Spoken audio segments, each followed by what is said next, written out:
मां भारती के इस पवित्र प्रांगण में उपस्थित CL Gupta export limited company के वरिष्ठ सदस्य, वरिष्ठ पदाधिकारी, अन्य कंपनी में कार्य कर रहे सभी कर्मचारी भाइयों और बहनों, मैं आदर्श वुड फर्नीचर डिवीजन में इंडस्ट्रियल इंजीनियरिंग डिपार्टमेंट में मेंबर हूं। मैं एक वीर रस की कविता लेकर आप सभी के समक्ष प्रस्तुत हुआ हूं। 4 पंक्तियों के साथ में अपना वीर रस का काव्य पाठ आप सभी के समक्ष प्रस्तुत करता हूं। कि मेरे पुत्र मुझको तू वचन दे मातृक। माँ अपने बेटे से पूछती है जब उसका बेटा युद्ध भूमि पर जाता है युद्ध लड़ने के लिए, बेटा सैनिक है, छुट्टी लेकर घर आया है, अचानक से फोन आ गया है, छुट्टी कैंसिल, युद्ध छिड़ गया है, लौट आओ। उसकी माँ दरवाजे पर उसका हाथ थाम देती है। बेटा कहता है माँ रुकना मत, जाने दे, युद्ध लड़ना है, माँ भवानी को विजय प्राप्त करानी है। बेटा मना करता है माँ रोक मत। माँ रोकती नहीं है। माँ कहती है तू मुझे एक वचन दे चला जा। माँ कहती है कि मेरे पुत्र मुझको तो वचन दे मात्र एक, मेरे पुत्र मेरे पुत्र मेरे पुत्र मुझको तो वचन दे मात्र एक, रंगभूमि टूटी की क्या लाज बचाएगा, तेरे वंशजों ने जो लिखा है पुण्य इतिहास, तेरे वंशजों ने जो लिखा है पुण्य इतिहास, इतिहास लाडे लेकर तू भी दोहराएगा, इतिहास लाडे लेकर तू भी दोहराएगा। बेटा अपनी माँ को जवाब देता है, कहता है माँ मैं बोटी बोटी कट जाऊं, इंची इंच बटी जाऊं, इंची इंच बटी जाऊं, बोटी बोटी कट जाऊं, लाडला न पुरखों की नाक न कटाएगा, माँ लाडला न पुरखों की नाक न कटाएगा।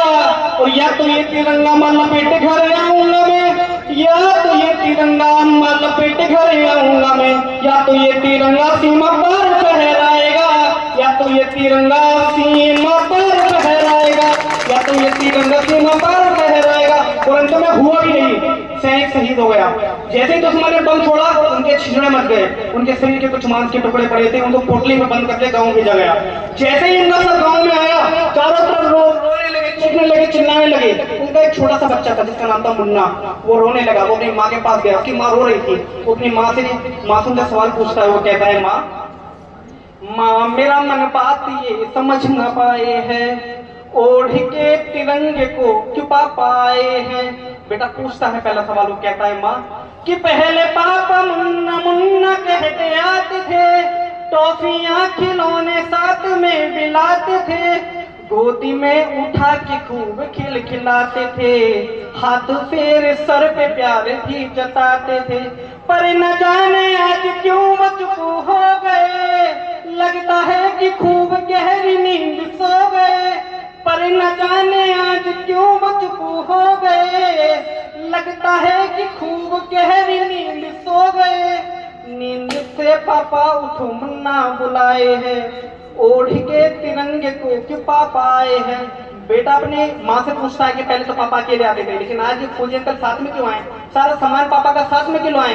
तो पूछता है कि फौजी अंकलों की भीड़ घर क्यों आई है, पापा का सामान साथ में क्यों लाई है, साथ में क्यों लाई है वो मेडलों के हार, आंख में आंसू क्यों सबके आते बार बार। चाचा मामा दादा दादी चीखते हैं क्यों, माँ मेरी बताओ सर को पीटते हैं क्यों, गाँव क्यों शहीद पापा को बुलाए हैं, बता दो ना माँ ओढ़ के तिरंगे को छुपा पाए हैं। उसकी माँ पहले 16 श्रृंगार करके बैठती थी, चूड़ियां पहनती थी, मांग में बैठती थी, अच्छा अच्छा खाना बनाती थी। लेकिन आज सफेद साड़ी में उसकी माँ है, मोतियों की माला उतार दी, हाथों की चूड़ियां तोड़ दी, उनकी माँ का सिंदूर मिटा दिया उनकी दादी ने। बेटा रो रो के अपनी माँ का ये हाल देखकर पूछता है कि माँ तू क्यों है इतना रोती है बता मुझे, होश क्यों हर पल है खोती है बता मुझे, माथे का सिंदूर क्यों है दादी पोंछती, और लाल चूड़ी हाथ की क्यों बुआ तोड़ती, मोतियों की माला क्यों उतारी है, क्या तुझे माँ हो गया समझना भारी है, माँ तेरा ये रूप मुझे ना सुहाए है, बता दो ना माँ ओढ़ के तिरंगे को क्यों पा पाए हैं। कविता के अंतिम समय में उसके पिताजी के शौक को अब उठा करके ले जाते हैं। वो पूछता है अपनी माँ से कि माँ पहले पापा आते थे और मुझे कंधे पर उठाकर पूरा गांव घुमाते थे, लेकिन आज पूरा गांव मेरे पिताजी को कंधे पर उठा करके पूरे गांव में घुमा रहा है। वो पूछता है अपनी माँ से, माँ जैसे उसके पिताजी का सब उठाकर ले जाते हैं पूरे गांव में सब लोग तेजी से रोने लगते हैं, चिल्लाने लगते हैं। बेटा जाकर अपनी माँ को झुंझोड़ कर पूछता है, माँ पापा कहाँ है जा रहे अब ये बताओ माँ, चुपचाप से आंसू बहा के यूं सताओ ना, क्यों उनको सब उठा रहे हाथों को बांध कर, जय हिंद बोलते हैं माँ कंधों पे लाद कर। दादी खड़ी है क्यों भला जल को भीज कर, आंसू क्यों बहे जा रहे हैं आँख मीच कर।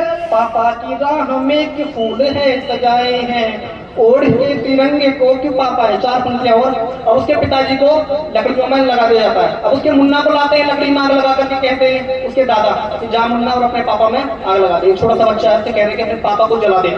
मुन्ना रोता है, पूछता है कि पापा जलेंगे नहीं क्या, पापा मरेंगे नहीं क्या, उनको तकलीफ नहीं होगी क्या, वो मरेंगे नहीं। वो घबरा करके पूछता है और जबरदस्ती उसको उसके पिताजी को आग लगवाते हैं। वो सबको धक्का देकर अपने पिता की अर्थी पर चढ़ जाता है। उसी पोटली को हिला हिला कर वो कहता है पापा क्यों लकड़ियों के बीच में पापा लिटाए हैं, सब कह रहे हैं लेने तुम्हें राम आए हैं। क्यों लकड़ियों के बीच में पापा लिटाए हैं, सब कह रहे हैं लेने तुम्हें राम आए हैं। पापा पापा ये दादा कह रहे तुमको जलाऊं मैं, बोलो भला इस आग को कैसे लगाऊं मैं। पापा ये दादा कह रहे तुमको जलाऊं मैं, बोलो भला इस आग को कैसे लगाऊं मैं। इस आग में समा के साथ छोड़ जाओगे, आंखों में आंसू होंगे याद बहुत आओगे। अब आया समझ मान क्यों आंसू बहाए थे, ओढ़ के तिरंगे को क्यों पापा आए थे। इस तरीके से हमारे सैनिक शहीद हो जाते हैं। वो हर घर की हालत ऐसी होती है। हमारे महापुरुषों ने यही समय देख करके कहा था। पहले भी बहुत माता बहनों के बलात्कार भी हुए, कत्लेआम हुआ, तब जाके हमारा देश आजाद हुआ। बहुत लोगों ने बलिदान दिया। चंद्रशेखर आजाद ने या गोली मारी, भगत सिंह ने रंगले वसंत की चोला कहकर फांसी का फंदा चूमा, मंगल पांडे ने अपने प्राण दिए। इस दृश्य को देखकर जब लोग जान दे रहे थे, हमारे महापुरुषों ने कहा था कि बड़ी मुश्किल से लाए हैं इस किस्ती को निकालकर, बड़ी मुश्किल से लाए हैं इस किस्ती को निकालकर, मेरे देश को रखना मेरे बच्चों को संभाल कर। हमारे कंधों पर जिम्मेदारी है अपने देश को आगे बढ़ाने की। चार पंक्तियों के साथ काफी पढ़ समाप्त करता हूँ। संगठन गढ़े चलो सुपंथ पर बढ़े चलो, हमें एकजुट रहना। संगठन गढ़े चलो सुपंथ पर बढ़े चलो, भला हो जिसमें देश का वो काम सब किए चलो। युग के साथ मिलके सब कदम बढ़ाना सीख लो, एकता के स्वर में गीत गुनगुनाना सीख लो। फूट का भरा खड़ा है फोड़ कर बढ़े चलो, भला हो जिसमें देश का वो काम सब किए चलो। जोर से बोलेंगे भारत माता की।